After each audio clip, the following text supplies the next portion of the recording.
कि कैलाश में बैठे हमारे शंकर दादा, उनको भी सूचना मिली गई कि हमारे प्रभु बाल स्वरूप में सबको धन्य करने के लिए ब्रज में अवतरित हुए हैं। अब शंकर दादा कितना भी अपना भेष बदलने का की चेष्टा करें, लेकिन अपने सांप बिच्छू कातर कहां छोड़ करके आए। तो शंकर दादा के चित्त के अंदर लाला के दर्शन करने की हिलोर उठने लगी। अब भजन में समाधि में मन नहीं लग रहा, तो मेरे प्रभु शंकर दादा कैलाश से चल दिए हैं लाला के दर्शन करने के लिए। शरीर पर बागंबर धारण किया हुआ है, गले में भुजंग लटके हुए हैं, कानों पर कातर लौट रही हैं, शरीर पर बिच्छू चल रहे हैं, चिता भस्म में लपेटे हुए, और चलते चलते यशोदा मैया के द्वार पर पहुंच गए। अलग खोल दे अपनी पलक, दिखा दे अपनी झलक। और जैसे ही श्याम सुंदर के कान में शंकर दादा की आवाज पड़ी है, तैसे ही वो अति आनंद में, क्योंकि मेरे प्रभु कन्हैया ये विष्णु भगवान के अवतार है ना, तो ये आपस में एक दूसरे के सखा भी हैं, सेवक भी हैं और स्वामी भी हैं। जैसे ही देखा हमारे शंकर दादा आ गए, तो कन्हैया भी भीतर प्रभु के दर्शन करने के लिए मचलने लगे हैं। और ये अलख अलख निरंजन करके द्वार पर खड़े पुकार रहे हैं। तो मैया भिक्षा लेकर के द्वार पर पहुंची, और जैसे ही सापन वारो बाबा देखा, मैया ने दूर भिक्षा धर दी और हाथ जोड़ के कह रही है, बाबा ले भिक्षा ले ले। बाबा बोले, मैया हम तेरे द्वार पर भिक्षा लेवे नहीं आए, हम तो तेरे लाला के दर्शन करने के लिए आए हैं। यशोदा मैया बोली, बाबा ये भिक्षा थोड़ी कम मालूम पड़े, तो मैं और लेके आ जाऊं। बाबा बोले, भिक्षा नहीं चाहिए, तेरे लाला के दर्शन करवे हैं। तो यशोदा मैया कह रही है, बाबा मुझको क्षमा करियो, तेरे इन सापन को देख करके मो 80 साल की बुढ़िया को डर लग रहा है। मेरा लाला तो बहुत छोटो सो है, वाकू बुखार आ जावे को डर के मारे। तो शंकर दादा कहते हैं, मैया चक्कर में मत पड़ियो, तेरो लाला कोई इन साधारण सापन से डरे। अरे तेरो लाला तो 101 फन वाले सांप के ऊपर सोवे करे। मैया बोली, बाबा या तो तेरा दिमाग ढीलो है, या तू भांग खा के आएगो है, मेरो लाला तो बहुत छोटो सो है। शंकर दादा कहते हैं, मैया देख हम तो तेरे लाला के दर्शन करके जाएंगे।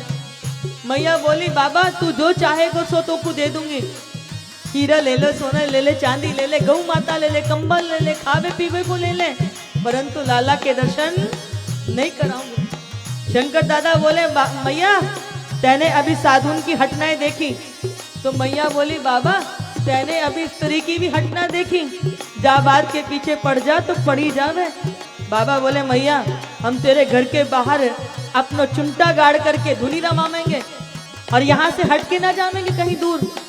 मैया बोली, कोई बात नहीं बाबा, हमारे घर में बहुत सारे द्वार हैं, हम अपने लाला को कोई दूसरे द्वार से लेकर के बाहर चले जाए करेंगे। बाबा बोले, हम 12 साल तक धुनी रमाएंगे।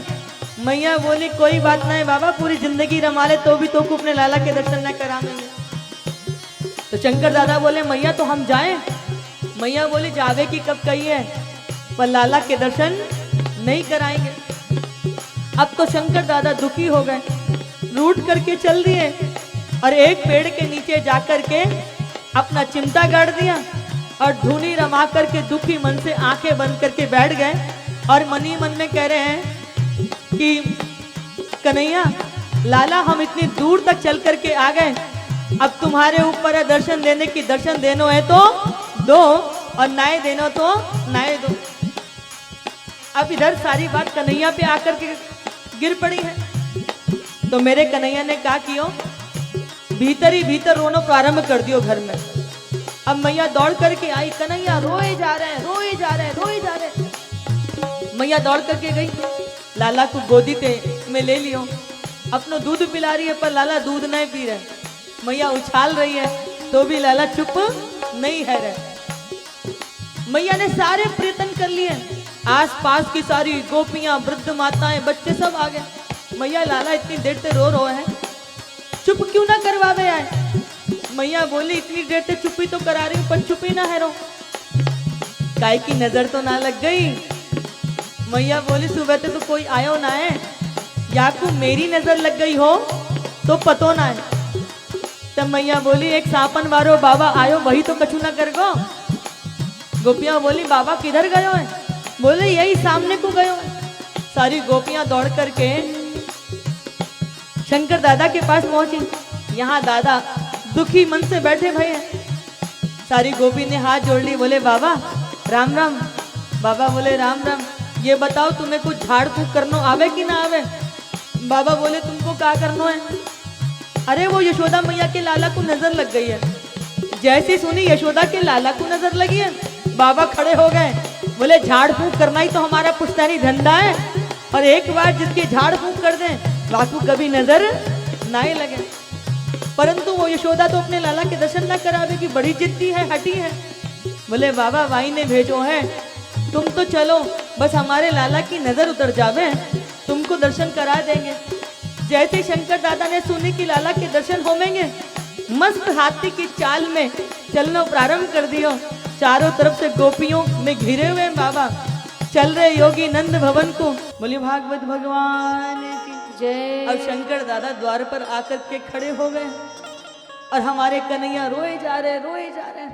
तब यशोदा मैया लाला को लेकर के बाहर आई, और जैसे ही बाबा लाला को देखे हैं, शंकर दादा कहते मैया यदि तो को अपनो लाला चुप करवानो है, वा को झाड़ा फूको करवाना, नजर हटवानी है, तो को अपनो लाला हमारी गोदी में देनो पड़ेगा।